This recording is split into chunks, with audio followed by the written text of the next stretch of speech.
we're at the end, so we've got May and June left to do. I hope you got a chance to listen to this story or maybe read along while I'm reading. It's a fabulous book. And if you haven't had a chance and you're just clicking on this now, I want you to stop. Do not listen to me if you haven't heard the story yet. Go back through the weeks, start at the beginning, and listen to the story. Or read it on your own. You don't even have to listen to my voice, okay? It's a great story. Here we go.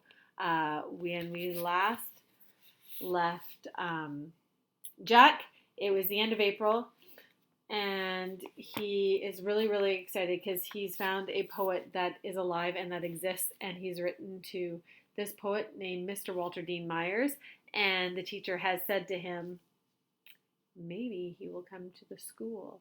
So he's kind of hoping that he does. So you might already have a prediction about what's going to happen next. Okay, so let's start. We'll get going. May 2nd. Yes, you can type up the thing about trying not to think about something, but you better leave my name off. It's because it was just words coming out of my head and I wasn't paying too much attention to which words came out when. May 7th. Maybe you could show me how to use a computer and then I could type up my own words. May 8th. I didn't know about the spell checking thing inside the computer. It's like a miracle little brain in there, a little helper brain. But I am a slow typer person. Did you say there's a teaching typing thing in that computer too? Will it help me type better and faster? Tap, tap, tap, tap, tap, tap, so my fingers can go as fast as my brain. May 14th. I typed this up myself. Guess this is poem. My Sky. We were outside in the street, me and some other kids kicking the ball before dinner, and Sky was chasing with his feet going every which way and his tail wagging and his mouth slobbering. And he was all over the place, smiling and wagging and slobbering and making us laugh, and my dad came walking up the street. He was way down there near the end. I could see him after he got off the bus, and he was walking. And I saw him wave, and he called out, "Hey there, son!" And so I didn't see the car coming from the other way until someone else, one of the big kids, called out, "Car!" And I turned around and saw a blue car splattered with mud speeding down the road. And I saw Sky going after the ball, wagging his tail, and I called him, "Sky, Sky!" And he turned his head, but it was too late because the blue car splattered with mud hit Sky. Thud, and kept on going in such a hurry, is so fast. So many miles to go, it couldn't even stop, and Sky was just there in the road, lying on his side with his legs bent funny and his side heaving, and he looked up at me and I said, "Sky, Sky, Sky." And then my dad was there, and he lifted Sky out of the road and laid him on the grass. And Sky closed his eyes, and he never opened them again.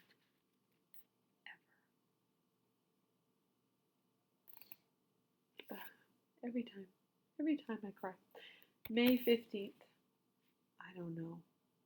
If you put it on the board and people read it, it might make them sad. May 17th. Okay, I guess I'll put my name on it. But I hope it doesn't make people feel too sad. And if it does, maybe you could think about something to cheer everybody up. Like maybe with some of those brownies you make, the chocolate ones that are so good. May 21st. Wow! That was the best news ever. I can't believe it. Mr. Walter Dean Myers is really coming to our school. He was coming to our city anyways to see his old buddy, and he would be honored to visit our clean school and meet the mostly nice kids who like his poems. We sure are lucky that his old buddy lives in our town. Wow. May 28th. The bulletin board looks like it's blooming words with everybody's poems up there on all those colored sheets of paper, yellow, blue, pink, red, green. And the bookcase looks like it's sprouting books, all of them by Mr. Walter Dean Myers, lined up, looking back at us, waiting for Mr. Walter Dean Myers himself to come to our school, right into our classroom. Wow! May 29th. I can't wait. I can't sleep. Are you sure you hid my poem that was inspired by Mr. Walter Dean Myers? I don't want to do anything to upset him. June 1st. Mr. Walter Dean Myers Day. I never in my whole life ever heard anybody who could talk like that, Mr. Walter Dean Myers. All of my blood in my veins was bubbling, and all of the thoughts in my head were buzzing, and I wanted to keep Mr. Walter Dean Myers at our school forever. June 6th. Dear Mr. Walter Dean Myers, thank you 100 million times for leaving your work and your family and your things people have to do to come to visit us in our school and our class. We hope you liked your visit. We think maybe you did because you were smiling all over the place. And when you read your poems, you had the best voice, low and deep and friendly and warm, like it was reaching out and wrapping us all up in a big squeeze. And when you laughed, you had the best